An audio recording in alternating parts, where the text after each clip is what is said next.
She was ready.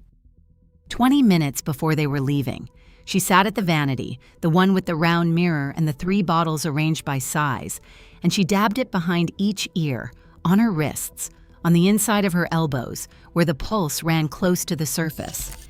She pressed her wrists together once and set the bottle back in its place. The living room still smelled like her when her husband came downstairs 5 minutes later.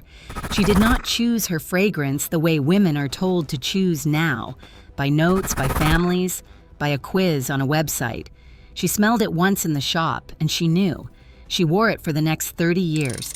12 of those fragrances are gone, or changed so completely they are no longer themselves. Number 2 will surprise you. Number 1 is the saddest bottle in this story. Let's count them down.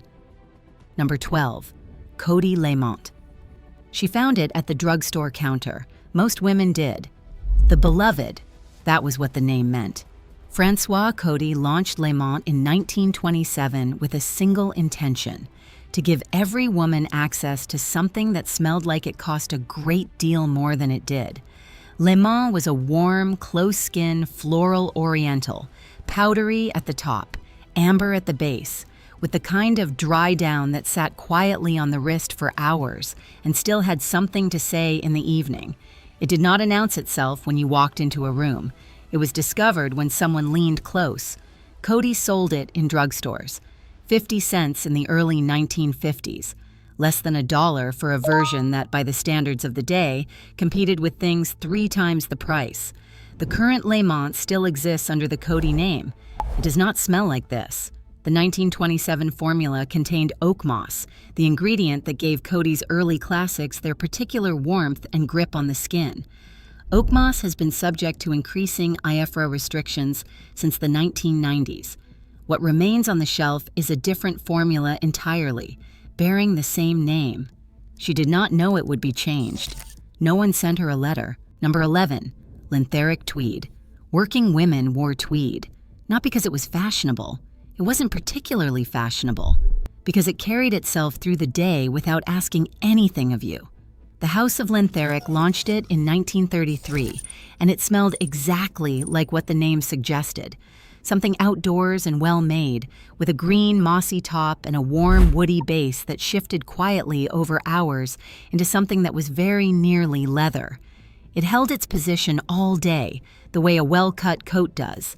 At its peak in the 1950s, tweed cost around $1 in British chemists, or roughly equivalent at American drugstore counters. Lintheric changed hands multiple times. Most of its classics were discontinued or reformulated past recognition. The Kypre family as a whole has been functionally destroyed by IFRA's restrictions on oak moss, the single ingredient that gave these fragrances their characteristic grip on the skin.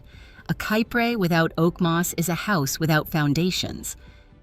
Number 10, Faberge Wood Hue. The name Faberge in America had nothing to do with the imperial Russian jeweler. American Faberge Incorporated was a cosmetics and fragrance company that acquired the name and ran it for decades as a separate enterprise. One of its most successful fragrances was Wood Hue, launched in 1948. Wood Hue was warm and woody floral, sandalwood and amber at the base, rose and carnation in the heart, something slightly spiced at the opening. It smelled like a very clean, very polished woman's coat cupboard on a winter afternoon, like cedar and warmth and the faint edge of something living. It cost around $1.50 to $3 in the early 1950s, depending on the size and concentration. It was sold in Woolworths, in drugstores, in department stores. It was everywhere. American Faberge collapsed. The fragrance houses that absorbed what remained of the portfolio did not preserve Wood Hue. It is now essentially impossible to find, even in vintage form. Of all the fragrances on this list, it is the most completely vanished, not discontinued in the usual sense, but simply erased. You cannot even smell what was lost. Number 9, Coty Emeraude, the green bottle. If you grew up in any American household in the 1940s or 1950s, you know the bottle. Faceted glass, emerald green, small enough to fit in a handbag. Coty launched Emerald in 1921, and it became one of the most widely owned fragrances in American history. Not the most expensive, the most owned. It smelled like what the bottle looked like. Green at first, but not harsh. A mossy, warm green with a flicker of orange blossom. Then an amber dry down that softened as the day went on. A woman who pressed her wrist to her nose at 4 in the afternoon would catch something completely different from what she had applied at 8. Emerald changed shape as it wore. That was the point of a proper fragrance. The original Emerald ran about 39 cents at Woolworths in the early 1950s. Today, a sealed vintage bottle in original formulation sells for $60 to $150 on eBay, depending on condition. She paid 39 cents. She did not know she was holding something that would one day be hunted. In 1973, an organization called the International Fragrance Association published its first set of guidelines restricting certain fragrance materials. The guidelines were based on allergy research.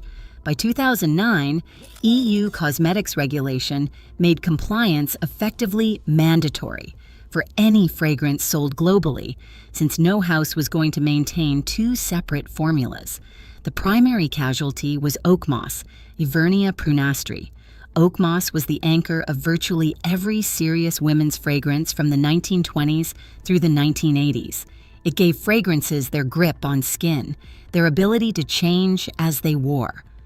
Oak moss is now so heavily restricted that the IFRA, as it existed in its original form, is no longer legally producible. She did not choose to change her fragrance. Nobody called her. The committee met, the regulation passed, and one day the bottle on the shelf had the same label and a different smell. One note before number 8. There is more forgotten daily ritual than fits in any single video. I gathered the beauty routines, homemaking habits, and quiet daily habits of 1950s American women into a book at nostalgiawomen.com. The book is the longer version. I will not mention it again.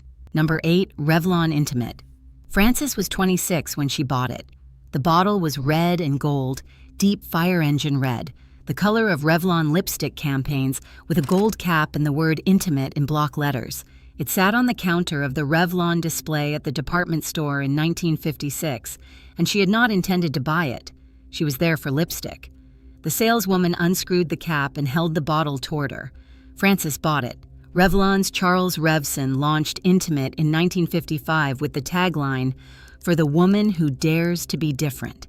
The fragrance was a soft oriental floral, warm, with a slight spice and a musky base that made it cling closer to the skin than most department store fragrances of its price. It was not as rich as Joy or as distinctive as Youth do, but it was more personal. It smelled like someone specific rather than someone aspirational. Revlon discontinued Intimate. What appeared under the same name in later decades was not the same fragrance. Sealed vintage bottles in original formula sell for $40 to $80 today. Frances wore it for 12 years. Number 7, Dana Taboo. The advertising copy called it the most daring fragrance in the world. The original campaign image showed a man in formal dress embracing a woman from behind at a piano, forward enough for 1932, when the fragrance was launched by the Barcelona perfumery house Dana.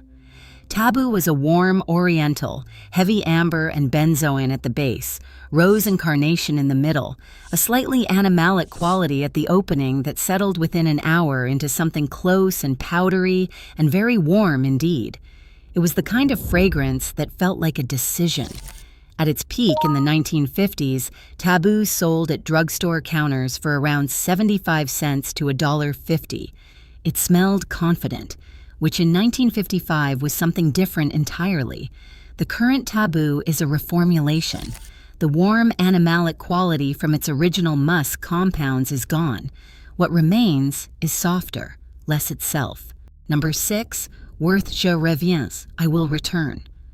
The House of Worth launched Je Reviens in 1932, the same year the phrase had acquired a particular resonance for women with husbands who might or might not come home. The bottle was the color of midnight, deep blue-black, almost jet, a Lalique-style design that looked like it should be on a shelf in a dream. The fragrance inside was aldehydic and violet, with a woody base and a slight metallic shimmer at the top that was distinctive enough that women who knew it could identify it from across a room. Je Reviens was available for around $3 to $8 in the 1950s. Women saved for it, or they received it at Christmas and refilled the bottle for years. The fragrance still technically exists. The violet aldehyde heart that made it distinctive is no longer what it was. What remains is identifiable by name only. Number 5. Schiaparelli Shocking. Elsa Schiaparelli commissioned the bottle from a life cast of Mae West's torso in 1937. The result was a woman in glass, specifically a woman's bust, corseted and curved in clear glass with a floral bouquet at the throat. The color of the packaging was a pink so bright it had no precedent in fashion until Schiaparelli invented it and named it Shocking Pink. The fragrance inside was equally unsubtle, rich, floral, heavily rose and jasmine, with a base that contained civet, an animalic material that, in the original formula, gave Shocking a warmth that was very nearly biological. Schiaparelli said she wanted a fragrance that smelled like a woman. The House of Schiaparelli went bankrupt in 1954. The fragrance continued under licensed arrangements for some years. What remained of the original Shocking deteriorated and reformulated through successive ownership changes. The house has since been revived as a fashion house, but the original fragrance is not what is in any bottle you can buy today. A sealed vintage bottle of original Shocking, in its pink box in good condition, sells for $100 to $400 at auction. She wore it to parties. It cost $4. If this is finding you at the right moment, the bottle you remember, the smell from a dressing table, subscribe and hit the bell. There is more like this waiting. The sense of smell is the only one that does not pass through the thalamus. Every other sense, sight, touch, sound, taste, travels through the brain's central relay station before reaching the regions that process memory and emotion. Smell does not. It arrives directly at the amygdala and the hippocampus before it goes anywhere else. This is why a smell can return you to a place so completely that you forget for a moment where you are. I've been thinking about this since I first started researching this video. A fragrance is not merely associated with a memory, it is a direct trigger. The smell itself is part of how the memory is stored. When the formula changes, the trigger changes with it. The new formula of Youth Dew will not return anyone to 1958, not gradually, immediately, and no one was told. Number 4. Jean Patou Joy. In 1930, Jean Patou created a fragrance using 10,600 jasmine flowers and 28 dozen roses in every single ounce of concentrate. The most perishable, most labor-intensive, natural materials, compressed into a bottle. He called it Joy, and he called it, famously, the world's most expensive perfume. It smelled like it deserved the name. Overwhelmingly, uncompromisingly floral, jasmine and rose in full bloom, with a warm dry down that settled into something richer than flowers alone. In the early 1950s, a 1-ounce bottle of Joy Parfum ran between $40 and $75. Most women did not own Joy. They knew someone who did. Or they had stood at a department store counter and smelled it from the card and then set the card down again. When Procter & Gamble acquired Jean Patou in the late 1980s, the reformulation began. The jasmine compounds, the rose absolutes, the most expensive parts, were reduced or replaced with synthetic approximations. I looked at vintage auction records for original Jean Patou Joy Parfum before writing this.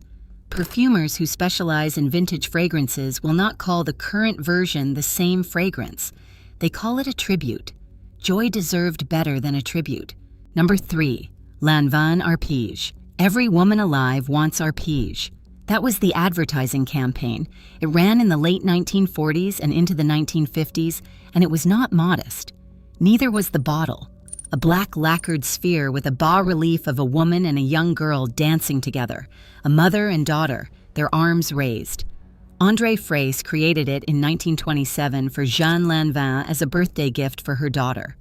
Arpege was aldehyde lead, a shimmer of something bright and slightly soapy at the opening, then a descent into a rose jasmine heart of real richness, then a warm oak moss anchored dry down that lasted. Sophisticated without being cold, complex without being inaccessible. In the early 1950s, arpege ran around $8 to $15 per bottle. The black ball bottle sat on dressing tables for a decade at a time. Women did not run out of arpege. They dabbed rather than sprayed. The current arpege is a reformulation. IFRA restrictions eliminated the oak moss that anchored the dry down. The modern version is pleasant. Jean Lanvin's daughter would not recognize it. Number 2, Estée Lauder Youth Dew. In 1953, the same year as the woman in the opening of this video, Estée Lauder launched a bath oil. This is important. It was marketed as a bath oil, not a perfume, because perfume in 1953 was a gift. A man gave a woman perfume. A bath oil was a grooming product. A woman could buy it herself. The bath oil smelled like nothing else on the market. Heavy, warm, oriental, amber, and benzoin and spice, with a particular richness that came from concentration levels other houses were not using. When you added it to the bath, it stayed on your skin for hours.